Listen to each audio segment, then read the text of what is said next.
नमस्कार दोस्तों। स्वागत है आपके YouTube चैनल एग्जाम स्टडी में। इस वीडियो में बात करेंगे एक नए टॉपिक की, जिसमें हम बात करेंगे 15वें वित्त आयोग की सिफारिशों के बारे में। ये जितने भी टॉपिक है, मैं अभी ये सीरीज मैंने प्रारंभ की है टॉपिक वाइज करंट अफेयर के।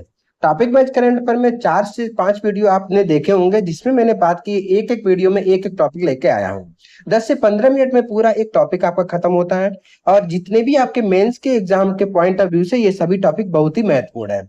चाहे आपको यूपीएससी का मेंस हो, यूपीपीसीएस का मेंस है जो कि अभी आने वाला है, बीपीएससी का मेंस है जो कि एक मंथ में, इसी मंथ में बीपीएससी का भी मेंस है, तो उसके लिए भी ये टॉपिक बहुत ही महत्वपूर्ण है।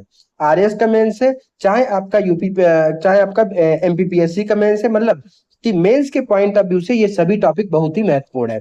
पूरे एक साल का करंट अफेयर में यहाँ पे करा रहा हूँ, जिसमें हम टॉपिक वाइज करंट अफेयर की बात करेंगे।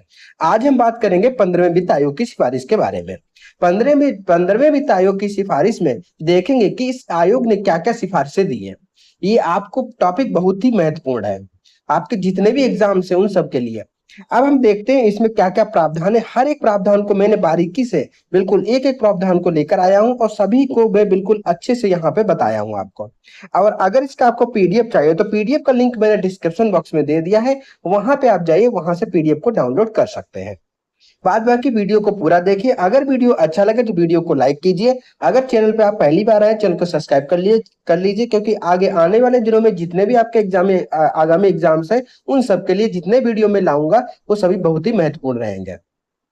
अभी मैं जल्द ही चैनल पे आपको घटना चक्र जो नई है उस घटना चक्र को कराऊंगा पूरा, उसका रिवीज एक तरीके से पूरा एक, और साथ साथ में कुछ नई नई चीजें भी आपको बताता रहूंगा उसमें, जो भी एग्जाम के लिए महत्वपूर्ण है। जिस प्रकार से पीसीएस का पेपर आते हैं उन सबको मैं डिस्क्राइब करूंगा। हर एक क्वेश्चन के ऊपर एनालिसिस करूंगा कि किस प्रकार से क्वेश्चन आपके एग्जाम में आ रहे हैं और किस आने की संभावना है। साथ साथ में मैं टेस्ट सीरीज कराऊंगा। सभी कोचिंग की टेस्ट सीरीज भी मेरी तैयार हो रही है, उसको मैं विधिवत रूप से आपको चैनल के माध्यम से कराऊंगा। उसके बाद में, और अगर आप ज्यादा जानकारी के लिए आप www.प्रतियोगीपाठशाला.com पे जाइए। वहां से जाकर आप जितने भी नए नए मैं आर्टिकल्स वहां पे लिखता हूँ, नए नए जो भी आर्टिकल्स आते हैं या नया कुछ भी चीज आती है वो वहां वहां पे पब्लिश करता हूँ। साथ में आपको प्रतियोगी पाठशाला नाम की वेबसाइट है, उसका लिंक भी डिस्क्रिप्शन बॉक्स में दे रखा है। वहां से आप क्लिक करेंगे और देखेंगे, वहां पर आपको टॉपिक वाइज मिल जाएगा। एनसीईआरटी आपको डाउनलोड करने के लिए पूरा दिया हुआ है, और जितनी भी जानकारी है आपको वहां से उपलब्ध मिल जाएगी। साथ साथ में अभी हम देखते हैं, इस टॉपिक की बात करते हैं। इस टॉपिक में देखेंगे 15वें वित्त आयोग की क्या क्या सिफारिशें हैं, उसको देखते हैं। सबसे पहले देखेंगे कि 15वां वित्त आयोग, जिसकी अवधि 2021 से लेकर 26 तक है, इसका गठन भारत सरकार के द्वारा किया गया था, जिसकी अध्यक्षता एनके सिंह ने की थी। तो अध्यक्षता किसने की? एनके सिंह ने। और इसका उद्देश्य केंद्र और राज्यों के बीच करों के बंटवारे, राजकोषीय प्रबंधन और संसाधनों के वितरण से जुड़े मामलों पर सिफारिश देना था। इस आयोग के ने निम्नलिखित प्रमुख सिफारिशें दी हैं। अब कौन कौन की सिफारिशें दी हैं? सबसे पहली सिफारिश है कि करों के बंटवारे की सिफारिश। उसके बाद है स्थानीय निकायों के अनुदान के लिए सिफारिश की है। उसके बाद हम देखेंगे आपदा राहत कोष के लिए सिफारिश, रक्षा और सुरक्षा के लिए वित्तीय सुरक्षा। उसके बाद स्वास्थ्य पर ध्यान केंद्रित किया इसने, स्वास्थ्य पर ध्यान केंद्रित। और उसके बाद में देखेंगे कि राज्य भार अनुदान और वित्तीय अनुशासन और अन्य महत्वपूर्ण सिफारिशें भी इसने प्रदान की है। अब एक एक सिफारिश को हम विधिवत रूप से यहाँ पे देखते हैं। सबसे पहली सिफारिश है करों के बंटवारे की सिफारिश। इसके अंतर्गत कर वितरण और अनुदान एवं सहायता। कर वितरण में राज्यों को केंद्र से 41% हिस्सेदारी की सिफारिश की गई है, जो कि 14वें वित्त आयोग में ये 42% थी। तो अभी जो वर्तमान में जो 15वां वित्त आयोग है, इसमें 41% सिफारिश की गई है, जबकि 14वें वित्त आयोग में ये 42% थी। लेकिन जम्मू कश्मीर के केंद्र शासित प्रदेश बनने के कारण इसे घटाया गया, क्योंकि जम्मू कश्मीर राज्य नहीं रह गया, तो इसीलिए राज्यों की हिस्सेदारी अब जो है वो 41% रह गई, जबकि पहले 42% थी। क्योंकि पहले जम्मू कश्मीर एक राज्य था, अब जाके वो यूटी हो गया, यूनियन टेरिटरी हो गया, यानी केंद्र शासित प्रदेश हो गया। इसीलिए यहाँ पे जो कर का जो वितरण है, जो बंटवारा है, वो 41% किया गया। सेकेंड पॉइंट की ओर बढ़ते हैं। इसमें देखते हैं अनुदान एवं सहायता। राज्यों के राजस्व घाटा अनुदान, आपदा राहत कोष और विभिन्न क्षेत्रों में सहायता देने की सिफारिश की गई है। तो राज्यों को अनुदान देने की और उस पर सहायता, तो राज्यों को राजस्व घाटा का अनुमान और अनुदान और उसके बाद में आपदा राहत कोष के लिए अनुदान, और विभिन्न क्षेत्रों के सहायता देने की भी सिफारिश की गई है। तो करों के बंटवारे में ये दोनों पॉइंट आप विधिवत रूप से तैयार रखिए, याद रखिए, आपको 15वें वित्त आयोग की सिफारिश में ये पॉइंट अच्छे से लिखना है। उसके बाद में देखते हैं दूसरा दूसरा दूसरा पॉइंट में है कि स्थानीय निकायों के लिए अनुदान। स्थानीय निकायों के लिए अनुदान, इसके अंतर्गत शहरी और ग्रामीण स्थानीय निकायों को 4.36 लाख करोड़ रुपए का अनुदान देने की सिफारिश की गई है। तो स्थानीय निकायों के लिए अनुदान के अंतर्गत शहरों और ग्रामीण स्थानीय निकायों को 4.36 लाख करोड़ रुपए का अनुदान देने की सिफारिश की गई है। दूसरा पॉइंट है प्रदर्शन आधारित अनुदान प्रणाली लागू करने की इसमें बात की गई है। तो प्रदर्शन आधारित जो अनुदान है उस प्रणाली को लागू करने की बात की गई है। तो स्थानीय निकायों के लिए अनुदान में 2 पॉइंट देखे आप लोगों ने। उसके बाद चलते हैं आपदा राहत कोष में क्या किया गया।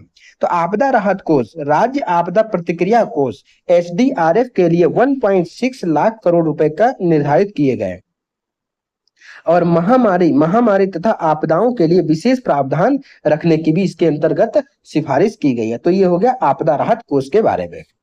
उसके बाद में और सिफारिश है, नेक्स्ट सिफारिश है चौथी, रक्षा और सुरक्षा के लिए वित्तीय सुधार। रक्षा और सुरक्षा के लिए वित्तीय सुधार, इसके अंतर्गत रक्षा और आंतरिक सुरक्षा आधुनिकीकरण के लिए अलग से गैर विवेकाधीन कोष बनाने की का सुझाव दिया गया है।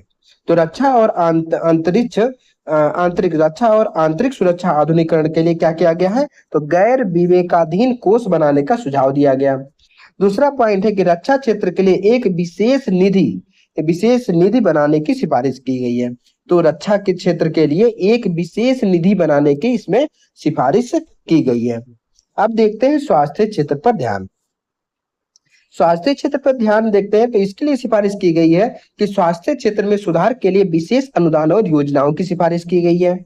और दूसरा पॉइंट है कि राज्यों को स्वास्थ्य सेवाओं में निवेश बढ़ाने के लिए सुझाव दिया गया है। तो ये दोनों सिफारिशें स्वास्थ्य के क्षेत्र में की गई हैं।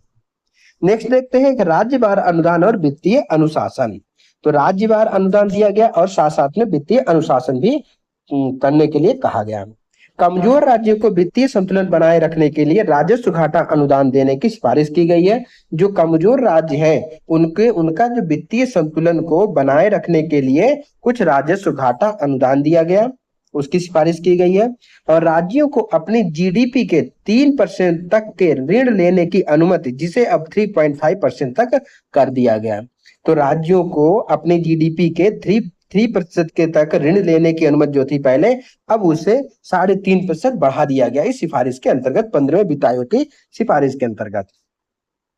फिर देखते हैं अन्य महत्वपूर्ण सिफारिशें क्या की गई हैं। अन्य महत्वपूर्ण सिफारिशों में कृषि क्षेत्र में सुधार, शिक्षा और डिजिटल इंफ्रास्ट्रक्चर में सुधार और विकास, और राज्यों को स्वायत्त बढ़ाने और उनके वित्तीय जिम्मेदारियों को मजबूत करने पर जोर दिया गया।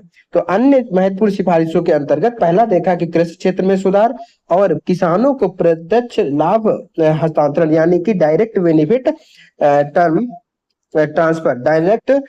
ट्रांसफर को प्रोत्साहित करने के लिए सलाह दी गई है। और शिक्षा और डिजिटल ट्रांसफर के विकास पर अधिक खर्च करने की सिफारिश दी गई है, जिसकी शिक्षा अच्छी हो सके और डिजिटल इंफ्रास्ट्रक्चर भी अच्छा हो सके। फिर राज्यों को स्वायत्त बढ़ाने और उनके वित्तीय जिम्मेदारियों को मजबूत करने पर इस 15वें वित्त आयोग में सिफारिश पर जोर दिया गया। अब देखते हैं निष्कर्ष के रूप में देखते हैं कि 15वें वित्त आयोग की सिफारिशें राज्यों और केंद्र सरकार के बीच संतुलित वित्तीय विवरण सुनिश्चित करने, राजकोषीय अनुशासन बनाए रखने और रक्षा, स्वास्थ्य और आपदा प्रबंधन को मजबूत करने के लिए की गई थी।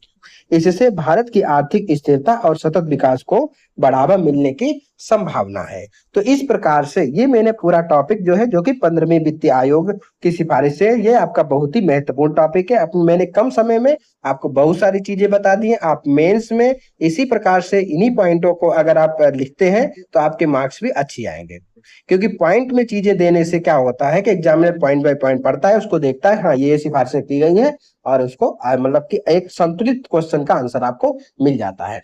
मिलते हैं अगले वीडियो में। अगर वीडियो अच्छा लगा तो वीडियो को लाइक जरूर करें, अधिक से अधिक लोगों को जोड़ें, और आप लोग अधिक से अधिक लोगों को इसको शेयर भी कर सकते हैं। वीडियो को शेयर करें, जानकारी अच्छी लगी हो तो जरूर शेयर करें, और साथ में अगर चैनल पर पहली बार आए हुए हैं तो चैनल को सब्सक्राइब जरूर कर लें, क्योंकि आगे आने वाले दिनों में बहुत सारी योजनाएं चल रही हैं कि किस प्रकार से वीडियो को लाएं, किस प्रकार से आपको नोट्स को प्रोवाइड कराएं और आपकी तैयारी अच्छी हो सके। मिलते हैं अगले वीडियो में नए टॉपिक के साथ। तब तक के लिए धन्यवाद, नमस्कार।